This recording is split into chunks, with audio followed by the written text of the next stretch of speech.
So what we're doing here, the best way to describe Signet is that it's a whiskey of threes. At the heart of Signet is Glenmorangie that's been distilled from that high roast, what they call in the brewing industry, chocolate malted barley. Not because there's any chocolate used, that would be totally illegal. It's just the name of it. But because it's the name of it because that's the sort of flavour profile it gives beer, and funny enough, it gives Glenmorangie as well here. So this high roast chocolate malted barley accounts for the sort of heart of the whiskey in Signet. But by itself, whilst it had this very unusual character, it wasn't particularly complex.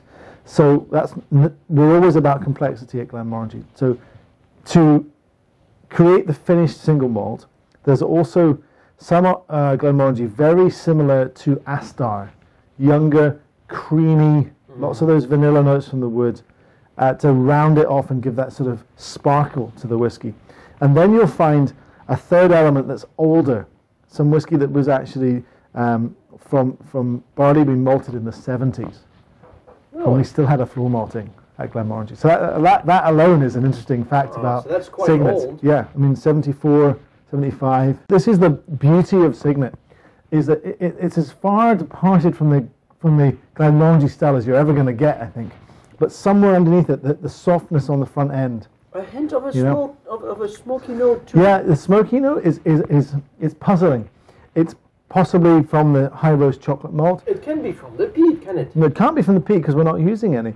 It could be from the high roast chocolate malt.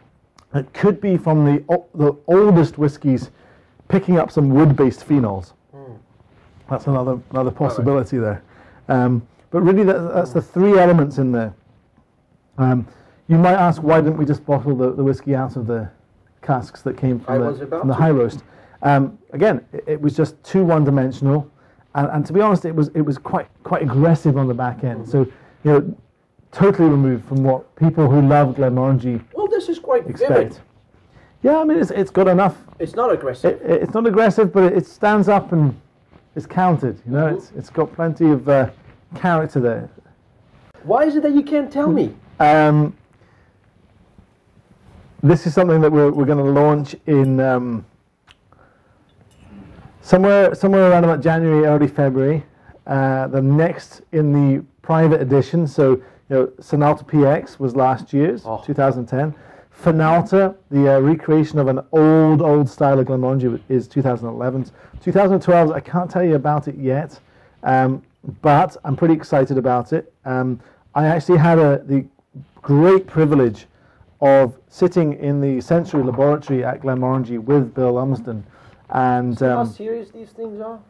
Actually sitting with him, and he took me through 3 or 4 different samples of different compositions, nuances of the casks, and asked me which one I thought was the one that should be bottled.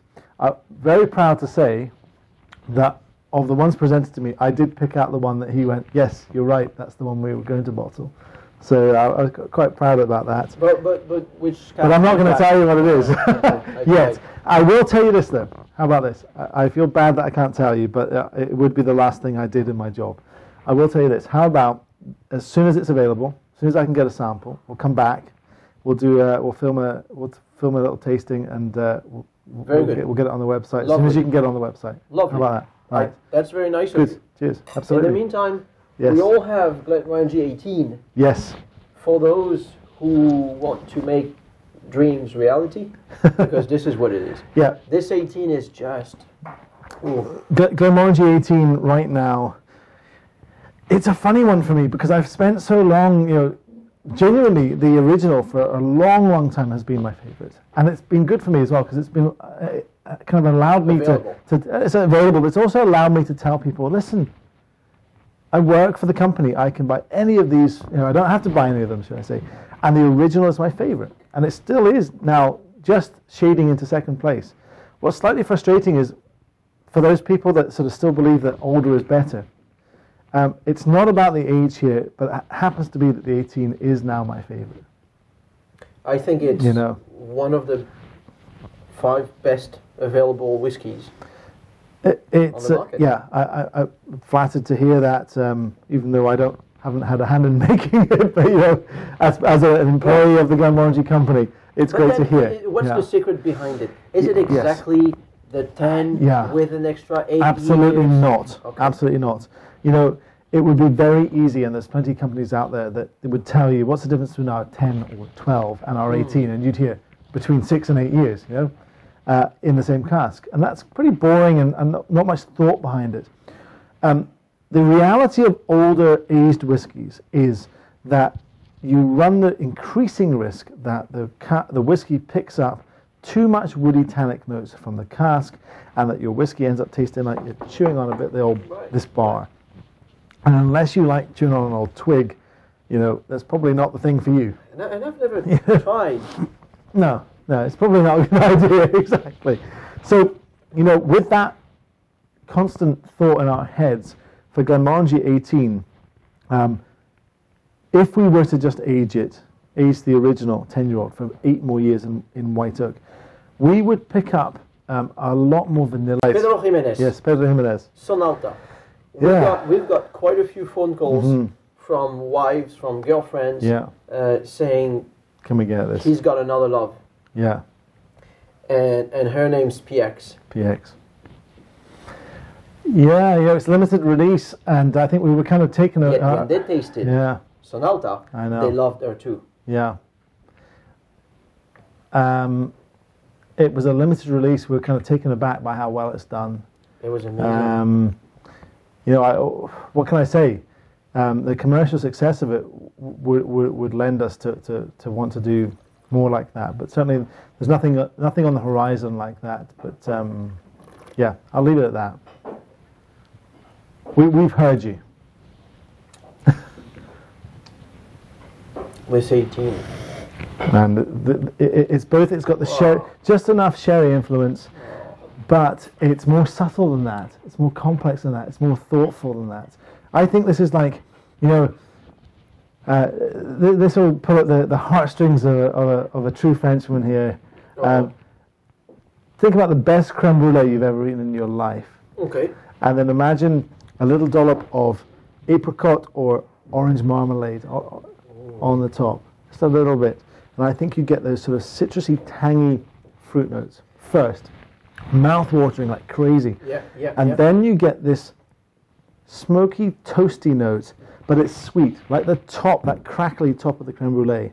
And then after you've got all that, and you think, God, can this get any better? You sort of sink back into this lovely, creamy, almost like the original coming through. It's amazing. It's just like a creme brulee. There's something that tells me there's more. And first I thought apricot, when you said apricot. Yeah, apricot, of course. Now I'm thinking more orange marmalade. Why? There's a lot of orange marmalade there. There's a slight amount of bitterness there. Yeah. It's like Seville orange marmalade. Not any negative. It's just gorgeous. That's perfect Seville orange marmalade with the rind in there. So much fruitiness. Wow. How can you have so much of an elegant wood character and retain the spirit of the original? Because who knows? Because it's like the big brother of the original, right? It's like the original that's learned a few tricks, right? It's fantastic. And I have to say, back only 3 or 4 years ago, whilst the 18 was a very fine single malt, I think it's come on in the last couple of years, leaps and bounds.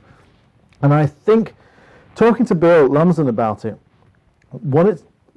at first we couldn't figure out. I mean, there was a moment in time, about 2 or 3 years ago, where I picked up, and then, you know, Bill picked up as well, that the 18 just took this leap into the stratosphere of greatness. Let me tell you what I think it is for being right under that $100 mark. Yeah.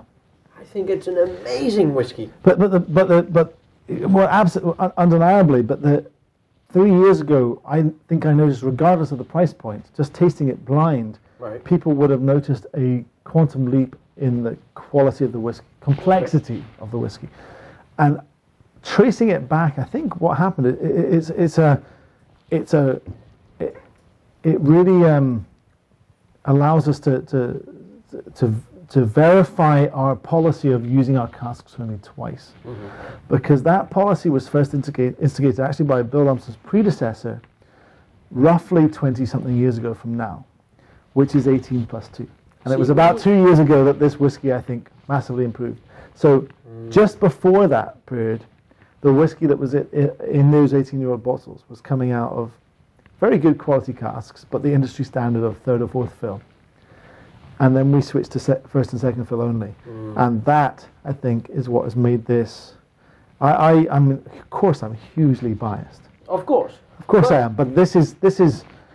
But I'm not. Yeah. I'm not. And Doctor Doctor Bill Lumsden out there, you bring the cure before the disease. We shall all take it preventively. Yes, absolutely. This is amazing. Yeah, yeah. Bill likes to describe this. I talk about the creme brulee with orange marmalade a lot. He describes it as that very Scottish, when you talk about cure-all, a hot toddy. And he describes it as being like the hot toddy. It's kind of just satisfying the honey, the citrus, the orange or lemon in that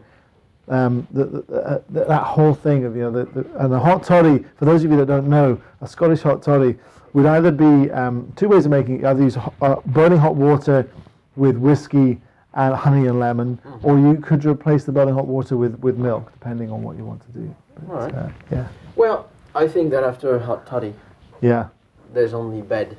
And after an 18, well, you could tell me, because you're biased, that there could be Signet, there could be Astar, there could be another one, but after 18, I think this is it. Yeah. So we'll call it a day. Yes, absolutely. But before we before we see each other next time, please tell our viewers about visiting the facilities. Is that absolutely. Please, absolutely. Glenmorangie Distillery, definitely. We welcome visitors. Great distillery tour. We've just, as we are now, end of 2011. We've just revisit. What would you say? Revamped our visitor centre. Great distillery shop. Great tour. You get to see the toilet stills in Scotland, and it's almost a cathedral to distilling.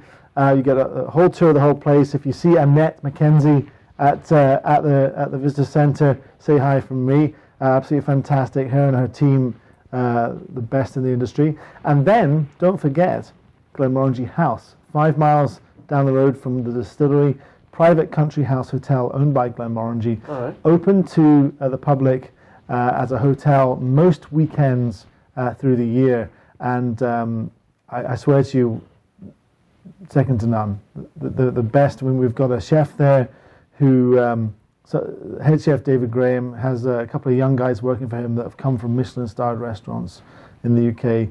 We have our own Victorian walled garden where we grow a lot of the vegetable fruit and vegetables that we serve. It's very much thought of as like when you stay there, it's not really a hotel experience. It's like you're guests of the laird of the manor. So it's a 9-bedroom country house hotel, and you come down to dinner, you dine with everyone else. There's not really a menu so much as obviously we'll cater for dietary requirements, but you're the guests of the Glenmorangie company. You'll come and dine with us. It's a pretty amazing place. Well, recommended. David, cheers. This is to Dr. Bill Lumsden, but this is also to you, Scotch Whisky Ambassador of the Year. Well, thank you. Glenmorangie being one of our favorites, Glenmorangie being accessible. Yeah. That's extremely important. Absolutely. To the very truthful, great taste of it. Absolutely. Cheers, man. Absolutely. Cheers.